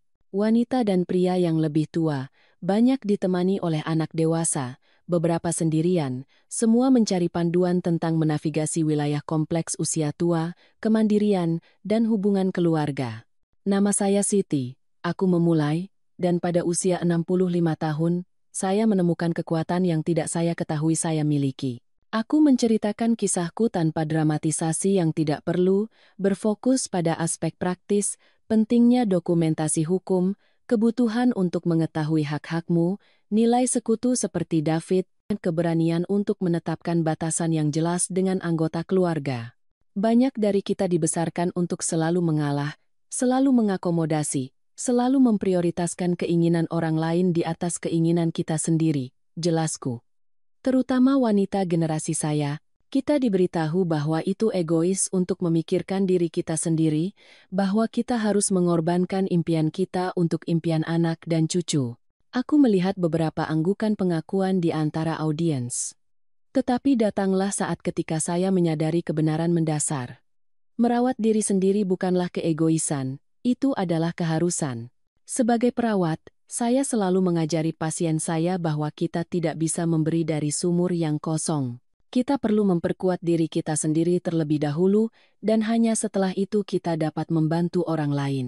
Aku berbicara tentang pentingnya menciptakan sistem dukungan yang tidak bergantung secara eksklusif pada anggota keluarga, tentang bagaimana mendokumentasikan situasi tekanan atau pelecehan, tentang bagaimana menetapkan perlindungan hukum untuk aset yang diperoleh dengan susah payah. Ketika aku selesai, ruangan itu meledak dalam tepuk tangan. Dalam beberapa menit berikutnya, aku didekati oleh berbagai peserta banyak lansia dengan kisah yang mirip denganku, beberapa profesional terkesan dengan strategi yang telah kukembangkan, bahkan kaum muda yang ingin panduan tentang cara membantu orang tua atau kakek nenek mereka menjaga otonomi mereka. Satu wanita, khususnya, menyentuhku. Ayu, 72 tahun, seorang janda, yang telah ditekan oleh putranya untuk menjual rumahnya dan pindah ke kamar di belakang kediamannya. Mendengarkan Anda hari ini memberi saya keberanian, katanya, memegang tanganku. Saya akan mencari pengacara besok. Saya tidak ingin menjual rumah saya. Disitulah saya tinggal bersama suami saya selama 40 tahun, disitulah saya memiliki kenangan saya, tetangga saya, kemandirian saya. Dalam perjalanan pulang, Rina mengemudi dalam diam sampai dia akhirnya berkomentar, "Aku sangat bangga pada ibu, Bu, ibu tahu itu, kan? Terima kasih, sayang. Tapi kenapa tepatnya? Untuk segalanya. Untuk berjuang demi apa yang ibu yakini. Untuk menunjukkan padaku bahwa tidak ada kata terlambat untuk menetapkan batasan. Untuk sekarang membantu lansia lain melakukan hal yang sama." Dia berhenti sebelum menambahkan, "Dan untuk memberiku kesempatan kedua, bahkan ketika aku mengecewakan ibu." "Kamu tidak pernah mengecewakanku," jawabku dengan tegas. "Kamu dimanipulasi, sama seperti aku berkali-kali dalam hidupku. Perbedaannya adalah kamu memiliki keberanian untuk mengenalinya dan mengubah arah. Banyak orang tidak pernah mencapai itu." Kami tiba di rumah saat matahari terbenam, dengan langit dicat dalam nuansa oranye dan merah muda. Anak-anak berlari untuk menyambut kami, bersemangat untuk mendengar tentang acara itu. Aku memberitahu mereka tentang orang-orang yang kutemui, kisah-kisah yang kudengar, dampak yang ditimbulkan oleh pengalamanku. "Apakah itu berarti nenek terkenal sekarang, Nenek?" tanya Bri dengan mata lebar. Aku tertawa terbahak-bahak. "Sama sekali tidak. Itu hanya berarti bahwa kadang-kadang, ketika kita berbagi kesulitan kita menemukan kita tidak sendirian. Dan itu bisa membuat semua perbedaan." Malam itu, setelah semua orang pulang, aku tinggal sekali lagi sendirian di terasku, menonton bintang-bintang. Keheningan yang kurindukan menyelimutiku seperti selimut. Tidak lagi sebagai tempat perlindungan yang menyendiri, tetapi sebagai ruang sakral di mana aku bisa merenungkan berkah tak terduga yang muncul dari masa-masa yang begitu bergejolak. Aku menyadari bahwa, dalam mempertahankan pondokku, aku sebenarnya telah menemukan versi diriku yang lebih lengkap dan otentik. Seorang Siti yang tidak takut untuk menetapkan batasan, yang tahu nilai dirinya sendiri, yang dapat menginspirasi orang lain dengan pengalamannya. Dan mungkin itu adalah hadiah nyata yang dibawakan pensiun kepadaku. Bukan hanya tempat fisik untuk kusebut milikku, tetapi ruang batin otonomi dan kebijaksanaan yang tidak ada yang bisa mengambilnya dariku. Ulang tahun pertama kepindahanku ke pondok tiba pada hari Minggu musim semi yang sempurna. Langit berwarna biru pekat, bertabur awan putih yang terlihat seperti kapas. Pohon-pohon telah mengenakan daun baru, dan bunga liar mewarnai ladang di sekitar properti. Rina dan anak-anak menyiapkan kejutan. Makan siang istimewa di area yang telah kami ubah menjadi kebun sayur kecil di tanah yang baru dibeli. Mereka mendirikan meja pedesaan di bawah naungan pohon kemiri, dihiasi dengan bunga yang dipetik di properti dan taplak meja bersulam yang mereka temukan di bazar kota. Untuk memperingati 1 tahun ketahanan dan kelahiran kembali, Rina bersulang, mengangkat segelas anggur buatan sendiri yang telah kami pelajari cara membuatnya dari seorang tetangga. Anak-anak juga menyiapkan hadiah. Lea memberiku sebuah buku buatan tangan di mana dia telah mencatat, dalam tulisan tangannya yang rapi, semua tanaman obat yang telah kami identifikasi di properti, lengkap dengan gambar terperinci dan catatan tentang penggunaannya. Bri telah membangun, dengan bantuan guru seni sekolah, sebuah tanda kayu berukir untuk pintu masuk properti. Tempat perlindungan Siti, ditaklukkan dengan ketekunan, dilindungi dengan cinta. Agar tidak ada yang pernah lupa bahwa tanah ini milik nenek secara hak, jelasnya dengan serius. Hari itu menandai tidak hanya ulang tahun kepindahanku tetapi juga awal dari tradisi keluarga baru.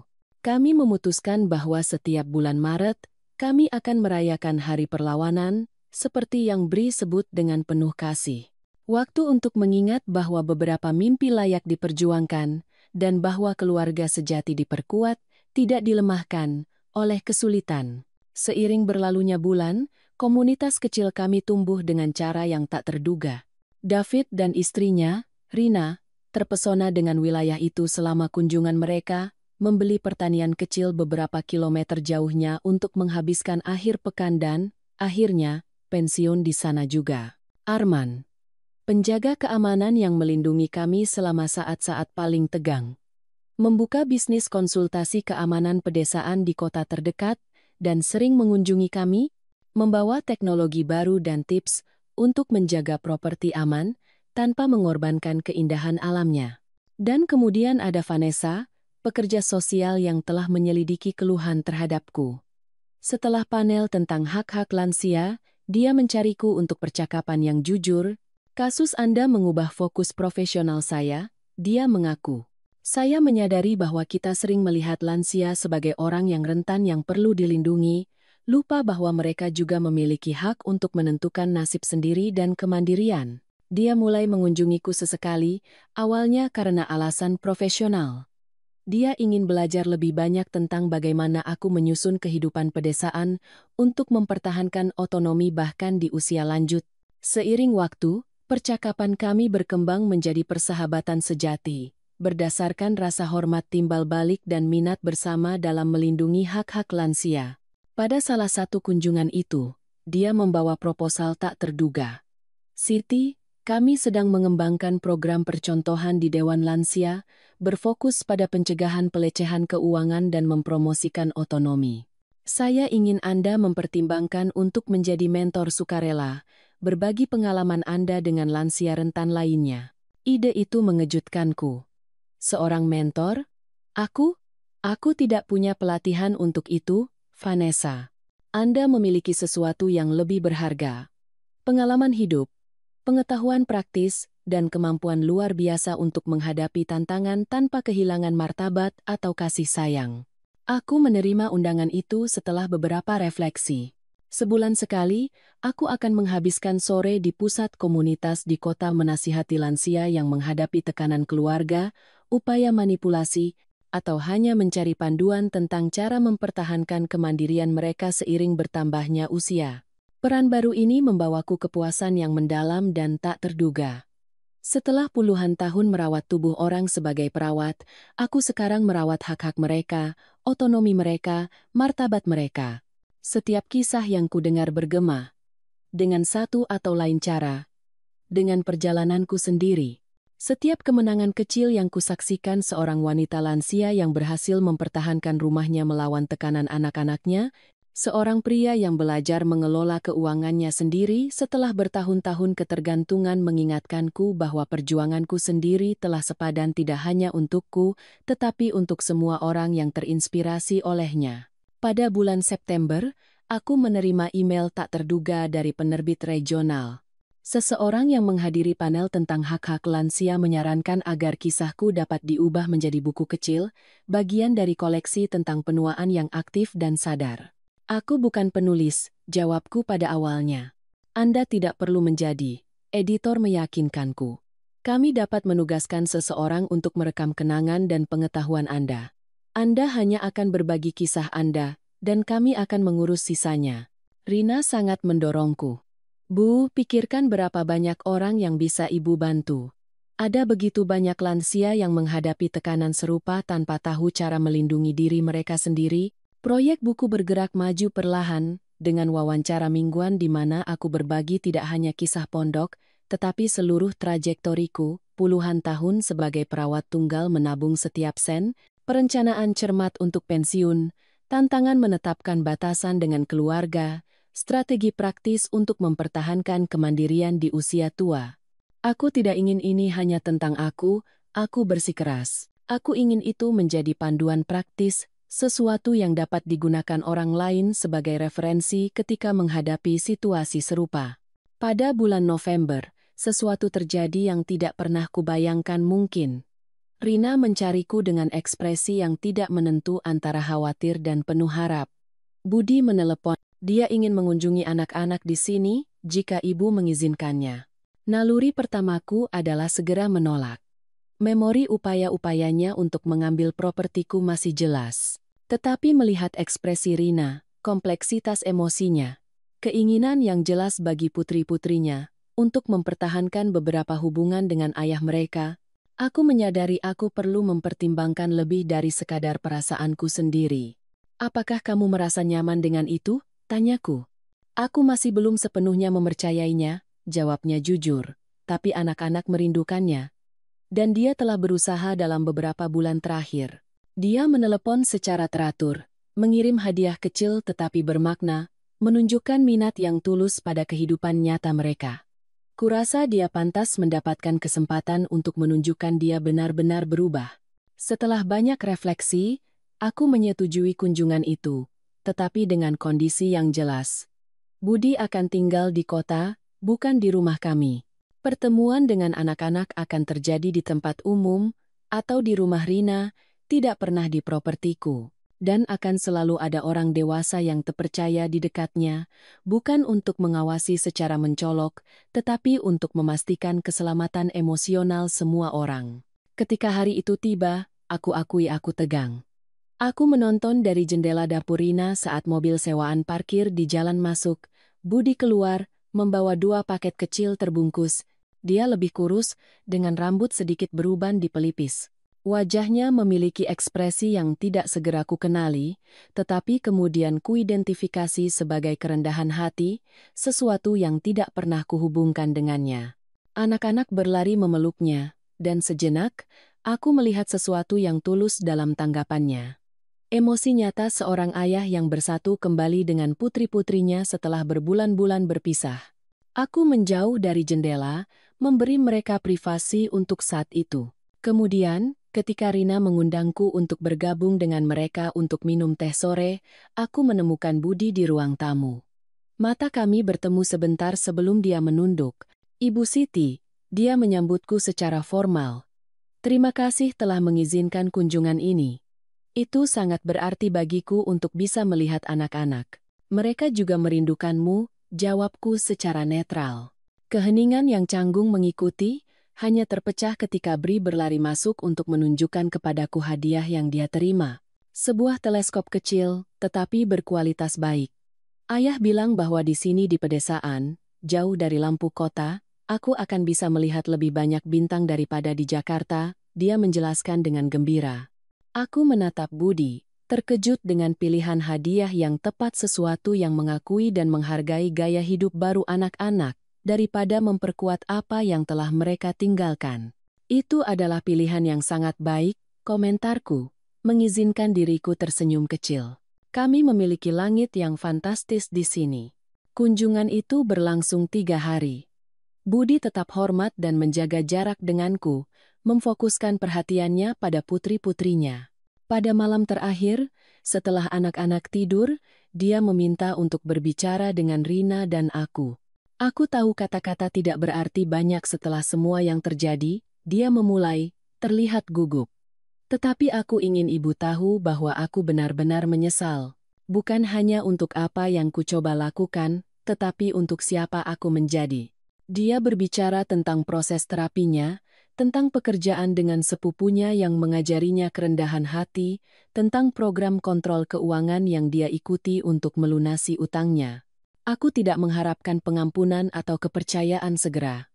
Aku tahu aku perlu mendapatkan kembali mereka dengan waktu dan konsistensi. Aku hanya ingin kesempatan untuk menjadi ayah yang hadir untuk putri-putriku dan mungkin, pada akhirnya, seseorang yang tidak ibu benci sepenuhnya. Rina dan aku bertukar pandang. Ada ketulusan dalam kata-katanya, tetapi kami juga tahu bahwa ujian sebenarnya akan datang dengan waktu. Anak-anak butuh ayah mereka, Rina akhirnya menjawab. Dan kamu telah berusaha dalam beberapa bulan terakhir.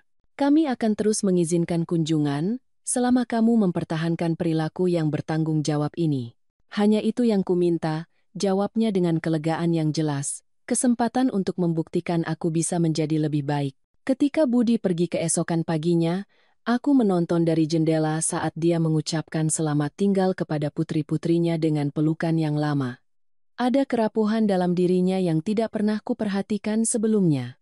Kesadaran bahwa segala yang paling berharga baginya bisa hilang melalui tindakannya sendiri. Dalam bulan-bulan berikutnya, dia menepati janjinya, mengunjungi secara teratur, dan tetap menghormati batasan yang kami tetapkan. Dia tidak sempurna, tetapi dia terlihat berusaha. Anak-anak berkembang dengan kehadiran ayah mereka dalam hidup mereka, bahkan jika itu sekarang dalam kapasitas yang berbeda.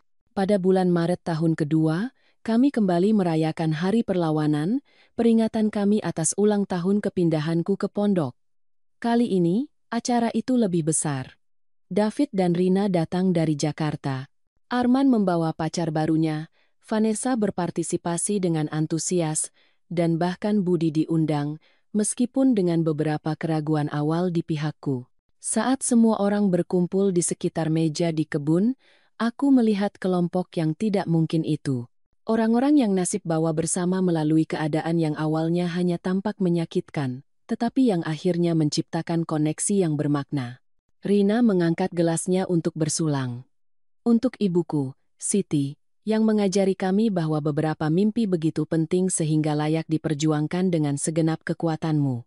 Yang menunjukkan kepada kami bahwa menetapkan batasan bukanlah keegoisan, tetapi mencintai diri sendiri. Dan yang membuktikan bahwa tidak ada kata terlambat untuk menemukan kekuatanmu sendiri. Saat semua orang mengangkat gelas mereka, emosi yang mendalam membanjiriku. Jalannya sulit, penuh kejutan yang tidak menyenangkan dan tantangan yang tidak pernah kubayangkan akan kuhadapi pada usia 65 tahun. Tetapi melihat keluargaku yang diperluas, tidak hanya oleh ikatan darah tetapi oleh koneksi rasa hormat dan dukungan timbal balik, aku menyadari bahwa aku telah menerima lebih dari sekadar pondok yang begitu kuimpikan. Aku telah menerima awal yang baru. Kesempatan kedua untuk hidup secara otentik, menetapkan batasan yang sehat dan memupuk hubungan berdasarkan rasa hormat sejati, bukan kewajiban kosong atau manipulasi emosional. Bukuku The Age of Resilience: How to Protect Your Dreams and Dignity in Your Senior Years, Masa Ketahanan, Cara Melindungi Impian dan Martabat Anda di Masa Tua, diterbitkan pada musim gugur tahun itu. Itu tidak menjadi bestseller nasional, tetapi menemukan audiensnya. Lansia yang mencari inspirasi untuk membela otonomi mereka, para profesional yang bekerja dengan lansia, anggota keluarga yang berusaha memahami kebutuhan dan hak-hak orang yang mereka cintai yang lebih tua dengan lebih baik. Pembicaraan dan sesi konseling di pusat komunitas berlanjut, sekarang dilengkapi dengan kelompok dukungan kecil untuk lansia yang menghadapi tekanan keluarga. Kami menyebut kelompok itu Voices of Experience, suara pengalaman. Sebuah nama yang mengakui tidak hanya kerentanan yang datang dengan usia, tetapi juga kebijaksanaan dan keberanian yang kami kumpulkan selama puluhan tahun kehidupan. Suatu sore, kembali dari salah satu sesi itu, aku menemukan Bri duduk di teras pondokku, menungguku. Pada usia 10 tahun sekarang, dia telah menjadi anak yang jeli dan sensitif, sering mencari temananku untuk percakapan yang mengejutkan dalam kedalamannya. Nenek. Dia memulai segera setelah aku duduk di sampingnya. Di sekolah, guru meminta kami untuk menulis tentang pahlawan kami. Bisakah aku menulis tentang nenek? Pertanyaan itu mengejutkanku, menyebabkan tenggorokanku tercekat. Aku? Sayang, aku bukan pahlawan siapapun, hanya wanita tua keras kepala yang tidak ingin menyerahkan sudutnya. Dia menggelengkan kepalanya dengan keyakinan. Itu tidak benar. Nenek menunjukkan bahwa bahkan ketika orang mencoba membuat nenek percaya nenek tidak pantas mendapatkan sesuatu, nenek bisa berjuang untuk apa yang menjadi milik nenek. Itu adalah menjadi pahlawan. Aku memeluknya, tidak dapat menanggapi dengan kata-kata. Bagaimana aku bisa menjelaskan kepada seorang anak bahwa kepahlawanan sejati ada pada orang-orang seperti ibunya yang memiliki keberanian untuk mengenali manipulasi dan memulai dari awal, atau pada begitu banyak lansia yang kutemui di pusat komunitas, menghadapi tantangan yang jauh lebih besar daripada tantanganku dengan martabat dan ketekunan? Jika kamu ingin menulis tentang aku akan merasa terhormat, jawabku akhirnya. Tetapi ingatlah bahwa pahlawan sejati dari kisah kita adalah ibumu, yang memiliki keberanian untuk memulai lagi dan membangun sesuatu yang baru untukmu. Bri tersenyum, puas dengan jawabanku. Aku bisa menulis tentang kita berdua. Guru bilang kita bisa punya lebih dari satu pahlawan. Musim terus berputar tanpa henti. Musim dingin tiba dengan pagi yang dingin dan kabut yang menyelimuti pondok seperti selimut pelindung.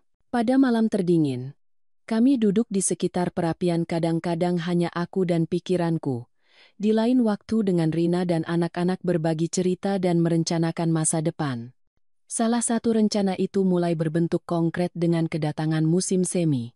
Ide itu muncul selama salah satu pertemuan kelompok Voices of Experience, ketika beberapa peserta menyatakan keinginan untuk tinggal di tempat seperti pondokku, tetapi takut akan isolasi dan tantangan praktis. Bagaimana jika kita menciptakan komunitas?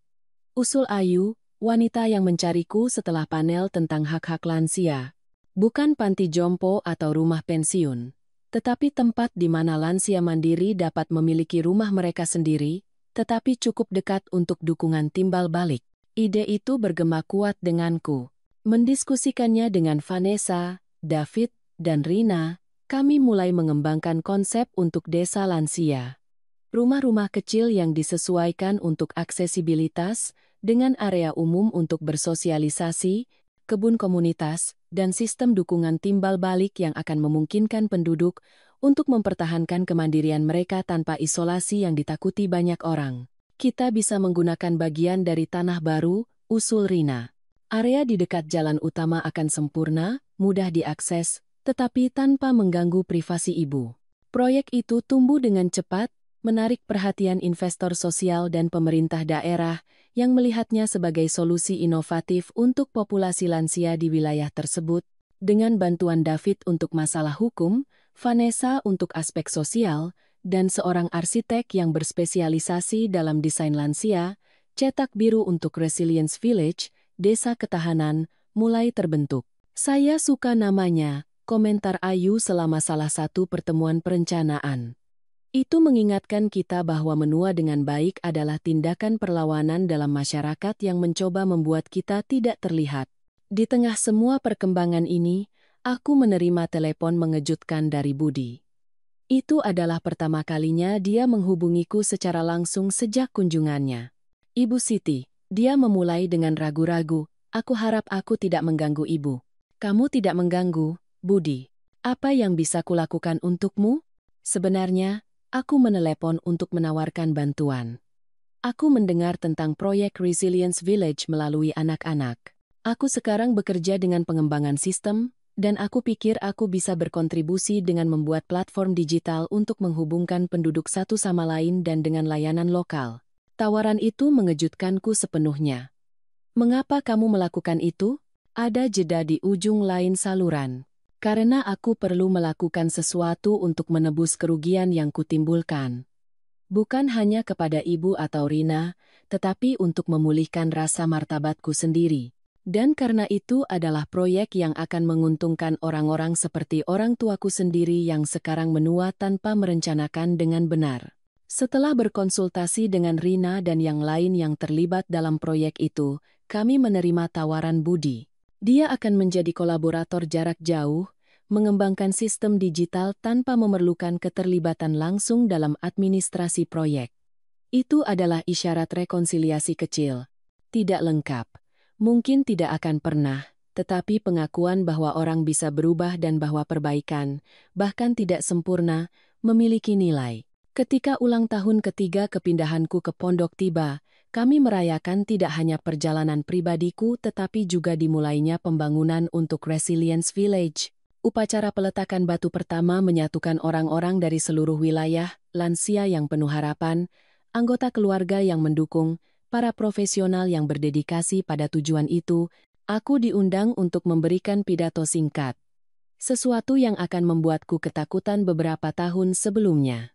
Tetapi sekarang, dengan kepercayaan diri yang datang dari pengalaman hidup dan kepastian nilai diriku sendiri, aku merasa nyaman di hadapan audiens kecil. Ketika saya membeli pondok ini pada usia 65 tahun, saya pikir saya mencari tempat untuk bersembunyi dari dunia, aku memulai. Tempat perlindungan, di mana saya akhirnya bisa hidup damai, tanpa tuntutan orang lain. Apa yang tidak saya sadari adalah bahwa saya, pada kenyataannya, memulai perjalanan paling penting dalam hidup saya. Aku melihat wajah-wajah di sekitarku.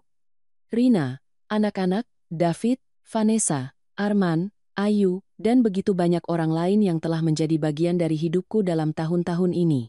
Hadiah nyata dari pensiun saya bukanlah kesendirian yang saya cari, tetapi komunitas yang saya temukan ketika saya akhirnya belajar untuk menetapkan batasan yang sehat. Ketika saya mengerti bahwa menghargai diri sendiri bukanlah keegoisan, tetapi fondasi yang diperlukan untuk hubungan yang tulus. Aku menunjuk ke model Resilience Village di masa depan, ditampilkan di dekat lokasi upacara.